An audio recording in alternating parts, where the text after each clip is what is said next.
So the version 50 update is now officially out in Lethal Company. Dubbed as the Hopping Update, it introduces some cool new stuff like new entities, a new map, and many more, which I'll be showing you right now. With that said, here are what's officially in the game when you update your game, and also some new things that we haven't even seen before yet in the beta test. First off, the major addition in version 50 are 3 new enemies/entities. The first one is called the O-Bird, and it resembles something like an abandoned war machine. At first, it will be completely stationary and will not attack you whatsoever. However, don't let that fool you, as during a certain time of the day, it will activate and start roaming around the map looking for its target. Now, you don't really have to worry too much about it from my testing, as its line of sight is really bad and you literally have to be standing under its eyes for it to register your presence. However, once you are in its line of sight, it will enter combat mode. Once in combat mode, it is pretty deadly, as its attacks are pretty dangerous to say the least, one of which is where it spits out rockets into your general vicinity. This is pretty easy to dodge from my testing, but if you are in group plays, it can get pretty hectic, I must say. Now, it does have flamethrowers as well, where it picks you up and burns you to death, and it can also traverse around terrains by flying out really high and landing either somewhere else or on top of you. In short, you want to keep an eye out if you have an O-Bird spawn outside, as they are pretty tricky to deal with once engaged in combat. Now, not only are you an enemy to it, but it will also kill other enemies that are outdoors as well, such as mouth dogs and baboon hogs. Now, the O-Bird is not the only entity added. There is a second new outdoor entity called the tulip snake. These tulip snakes resembles little reptilian-like creatures with wings. While not harmful in itself, it can be a nuisance or a blessing in a way. The tulip snakes will jump at you once it has spotted you trying to latch on onto you. Once it has done so, it will not let go for a decent period of time. During this, it will try to fly up and drag you along with it. With one tulip snake, you won't be flying very far away, but with multiple on you, you can almost kiss your life goodbye, as they can really bring you up to lethal heights. Now, while these may sound dangerous, as it should, you may use this to your advantage if you are skilled enough, because you can actually steer yourself around while being dragged up by them. So navigating yourself to a higher platform, just like equipping a jetpack for example, may save your life and even your time. These little creatures will leave you alone for some time after having fun and will simply just run away from you. A very fun new entity that will definitely be of great use in some cases. Now, the third new entity added into version 50 is the new butler enemy. It only spawns indoors and it is a pretty terrifying encounter. Judging from my test so far, it only attacks players that are alone. So if you have a teammate nearby, it will just passively sweep the floor. However, once you are alone and it decides to attack you, you will hear a sudden cue of music while the butler chases you with a knife in its hand. Take a listen.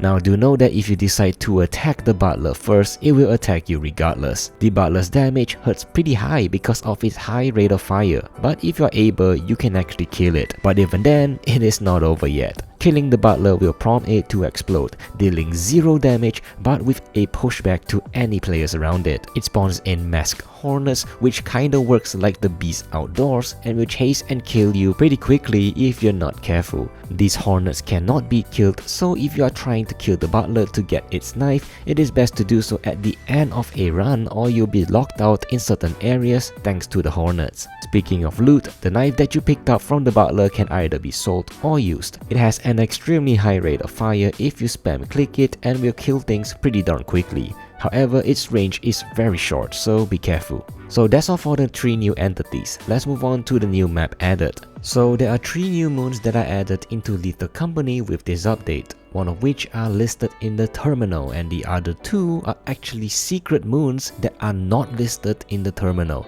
Let's go over with the one in the terminal first. This map is called Adamants and it is a forest theme moon. It has a pretty cool point of interest that you can discover for yourself, which requires a key to enter. It is a pretty huge map, and from what I've tested so far, all birds usually spawn here with a pretty high chance as well. This moon is aimed to be a mid-level moon with slightly higher scrap spawn rate compared to the rest. Now, aside from Adamants, the 2 new secret moons are called Embryon and Artifice. Even though Although they are not in the terminal, you can access them by simply typing their name in.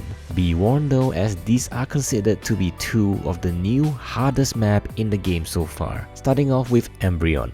This is an abandoned rocky moon with tons and tons of old birds as your main enemy. The reason being is that this moon is considered to be a testing ground for the mechs and where many of them lie dormant. It goes without saying that this could be your worst nightmare moon-wise. Obviously, the scraps available here is extremely rewarding, but just be careful not to take the apparatus if you don't have to, as doing so will wake every single mech outside. Good luck if that happens. And for the second moon, this one is called the Artifice and it is an abandoned warehouse theme map. Now the main caveat for this secret moon is that it is the only map in the game that guarantees the mansion layout indoors. So if you want a guaranteed hard-hitting challenge, you know where to go to. Just be warned though that again, this is one of the hardest moons in the game so far. Overall, the new maps are extremely cool and it is cooler that we have such things as secret moons now. Now let's talk about the new items. This update adds the Easter eggs which can be found randomly in the map. It can be thrown and it emits sort of a squeaky sound effect which can alert or distract enemies if the need arises to.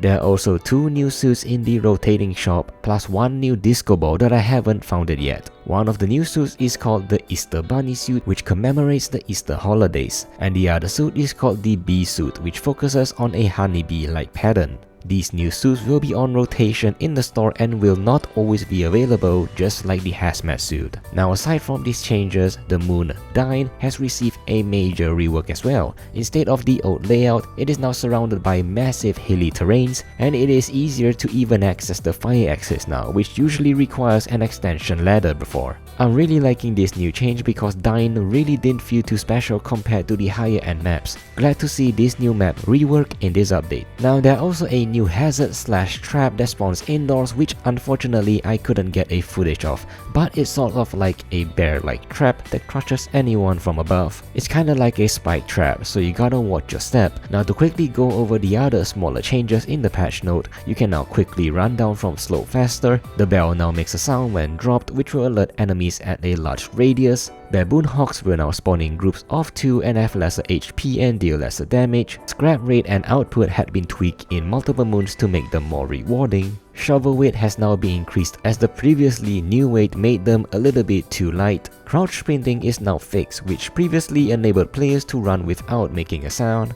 falling out of bounds no longer teleports you to the main entrance of the facility, which yeah, it kinda breaks the game in a way. This mostly affects speedrunners. The mana layout now generates smaller in size, which Titan was notoriously gigantic in interior size compared to the other maps beforehand. Now, this change aims to balance all of Titan, Ren and Dine.